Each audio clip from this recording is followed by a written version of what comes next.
ಹಾಸನ ಜಿಲ್ಲಾ ಪಂಚಾಯಿತಿ ಅರಸೀಕೆರೆ ತಾಲೂಕ್ ಪಂಚಾಯಿತಿ ವ್ಯಾಪ್ತಿಯಲ್ಲಿ ಬರುವ ಬಾಣಾವರ ಗ್ರಾಮ ಪಂಚಾಯಿತಿಯಲ್ಲಿ ಬೆಲೆ ಬಾಳುವ ನಿವೇಶನವನ್ನು ಅಭಿವೃದ್ಧಿ ಅಧಿಕಾರಿ ಕುಮಾರಸ್ವಾಮಿಯವರು ಏಕಪಕ್ಷೀಯವಾಗಿ ಬಾಡಿಗೆ ನೀಡಿದ್ದಾರೆ.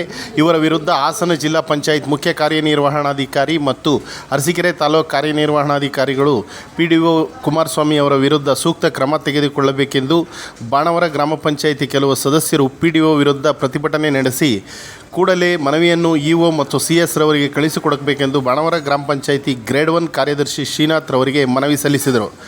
ಬಾಣಾವರ ಗ್ರಾಮ ಪಂಚಾಯತ್ ಸದಸ್ಯರಾದ ಭಾಗ್ಯಮ್ಮ, BR ಶ್ರೀಧರ್, ಉಪಾಧ್ಯಕ್ಷರಾದ ಶಾರದಮ್ಮ ಪಾಪಸ್ವಾಮಿ, ಧರ್ಮಣ್ಣ, B ಚಂದ್ರಪ್ಪ, ಕೋಟಪ್ಪ, ಪ್ಯಾರೋ ಸಾಹೇಬ್ ಮತ್ತು ಕನ್ನಡ ರಾಜ್ಯೋತ್ಸವ ಸಮಿತಿ ಅಧ್ಯಕ್ಷರಾದ ಭರತ್ರಾಜ್, ಕಾಂಗ್ರೆಸ್ ಮುಖಂಡರಾದ ಕೃಷ್ಣ, ಚೇತನ್ ಸೇರಿದಂತೆ ಹಲವಾರು ಮುಖಂಡರು ಉಪಸ್ಥಿತರಿದ್ದರು.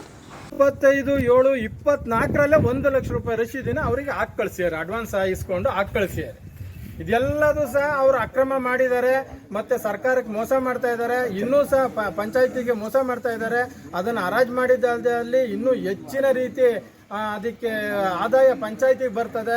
ಈ ಥರ ಲಕ್ಷಾಂತರ ರೂಪಾಯಿಗಳನ್ನ ನಷ್ಟವನ್ನು ಮಾಡ್ತಾ ಇದ್ದಾರೆ. ದಯಮಾಡಿ ಅದನ್ನು ತಕ್ಷಣ ನಿಲ್ಲಿಸಬೇಕು ಅಂದ್ಕೊಂಡು ನಾವು EO ಸಾಹೇಬ್ರ ಗಮನಕ್ಕೂ ಸಹ ತಂದಿದ್ದೀವಿ, ಮತ್ತು CS ಅವರ ಗಮನಕ್ಕೂ ಸಹ ತಂದು ಅರ್ಜಿ ಕೊಟ್ಟು ನಾವು ಬಂದಿದ್ದೀವಿ. ಆದರೂ ಸಹ ಇದಕ್ಕಿದ್ದಂಗೆ ನಿನ್ನೆ ಮತ್ತು ಇವತ್ತು ಅವರು ಕೆಲಸವನ್ನು ಮಾಡ್ತಾ ಇದ್ದಾರೆ. ತಕ್ಷಣ ಅದನ್ನು ನಿಲ್ಲಿಸಬೇಕು.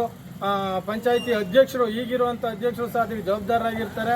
ತಕ್ಷಣ ಅದನ್ನು ನಿಲ್ಲಿಸಬೇಕು ಅಂತ ನಾನು ಕೇಳ್ಕೊಡ್ತಾ ಇದ್ದೀನಿ. ಸಂಬಂಧಪಟ್ಟ ಮೇಲಧಿಕಾರಿಗಳು ಇವ್ರ ಮೇಲೆ ತನಿಖೆಯನ್ನು ಮಾಡಿ ಕಾನೂನು ವಿರೋಧಿ ಚಟುವಟಿಕೆ ಮಾಡದಂತೆ ಕಾನೂನು ಕ್ರಮ ಕೈಗೊಳ್ಳಬೇಕು ಅಂತ ಈ ಮುಖಾಂತರ ಸಾರ್ವಜನಿಕರ ಪರವಾಗಿ ನಾನು ಕೇಳ್ತಾ ಇದ್ದೀನಿ. ಮತ್ತು ಸಾರ್ವಜನಿಕರಿಂದ ಈ ಅಹವಾಲನ್ನು ನಮ್ಮ PDO ಅವರು ಇಲ್ಲದೇ ಇರೋದ್ರಿಂದ, ಕುಮಾರಸ್ವಾಮಿ ಅವರು ಇಲ್ಲದೇ ಇರೋದ್ರಿಂದ ಸೆಕ್ರೆಟರಿಗಳಿದ್ದಾರೆ, ಸೆಕ್ರೆಟರಿಗಳಿಗೆ ನಾನು ಈ ಮುಖಾಂತರ ನಮ್ಮ ಅರ್ಜಿಯನ್ನು ಕೊಡ್ತಾ ಇದ್ದೀವಿ. ಅವರು PDO ಕುಮಾರಸ್ವಾಮಿ ಅವರು ಇಲ್ಲದೇ ಇರೋದ್ರಿಂದ ಈಗ ನಾವು ಇಷ್ಟು ಜನ ಮಾತ್ರ ಬಂದಿದ್ದೀವಿ. ತದನಂತರ ಅವರು ಕಾನೂನು ಪ್ರಕಾರ ನಡ್ಕೊಳ್ಳಿಲ್ಲ ಅಂದರೆ ಉಗ್ರವಾದ ಹೋರಾಟವನ್ನು ನಾವು ಮಾಡೇ ಮಾಡ್ತೀವಿ ಅಂತ ಈ ಮುಖಾಂತರ ನಾವು ಹೇಳ್ತಾ ಇದ್ದೀವಿ. ಅವರಿಗೆ ಕೊಟ್ಟಿದ್ದಾರೆ.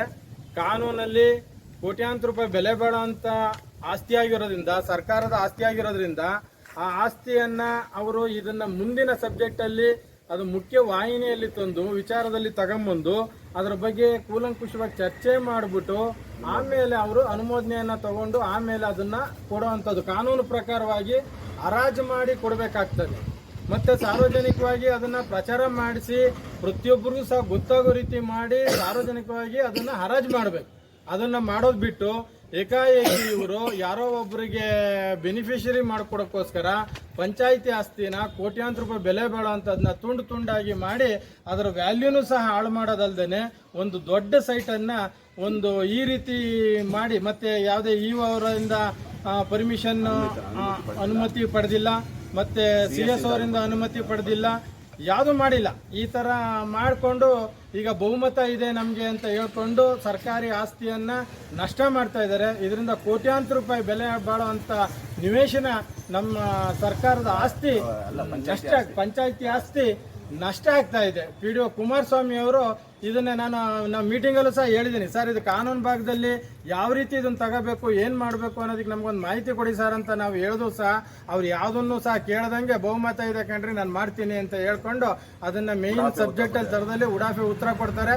ಮತ್ತು ಈಗ ಮೊನ್ನೆನೂ ಸಹ ಅವರಿಗಾಗಲೇ ಇದನ್ನ ನೆಲ ಬಾಡಿಗೆಗೆ ಅಂದ್ಕೊಂಡು 8,000 ರೂಪಾಯಿ ಮತ್ತು 1 ಲಕ್ಷ ರೂಪಾಯಿಗೆ ಅಡ್ವಾನ್ಸು ಅಂದ್ಕೊಂಡು ಅವರಿಗೆ ಇದು ಮಾಡಿದ್ದಾರೆ. 20ನೇ ತಾರೀಕು ಮೀಟಿಂಗು, 20ನೇ ತಾರೀಕು ಮೀಟಿಂಗ್ ನಡೆದಿದೆ, 23ನೇ ತಾರೀಕು ಅಧ್ಯಕ್ಷರು ಉಪಾಧ್ಯಕ್ಷರು ಎಲೆಕ್ಷನ್ ಆಗಿದೆ, 25ನೇ ತಾರೀಕು 1 ಲಕ್ಷ ಇಸ್ಕೊಂಡಿದ್ದಾರೆ, 20ನೇ ತಾರೀಕು ಆಗಿರೋ ಮೀಟಿಂಗ್ನ 31ನೇ ತಾರೀಕು ರೆಗ್ಯುಲೇಷನ್ ಬರೀಕೊಂಡು ಕೂತಿದ್ದಾರೆ. ಅದ್ರ ಸಂಪೂರ್ಣ ವಿಡಿಯೋ ಇದೆ ನಮ್ಮ ಹತ್ರ. ರೆಗ್ಯುಲೇಷನ್ನೇ ಅವರು ಆದ್ಮೇಲೆ 1 ಲಕ್ಷ ರೂಪಾಯಿ ನೆಗೆದು ತಗೊಂಡು ಇನ್ನು ಈ ಥರ ಏನೋ ಆಗಿದೆ ಅದರೊಳಗೆ ಆಸ್ತಿಲಿ ಅನ್ನೋದು ಜನಗಳ ಅಭಿಪ್ರಾಯ.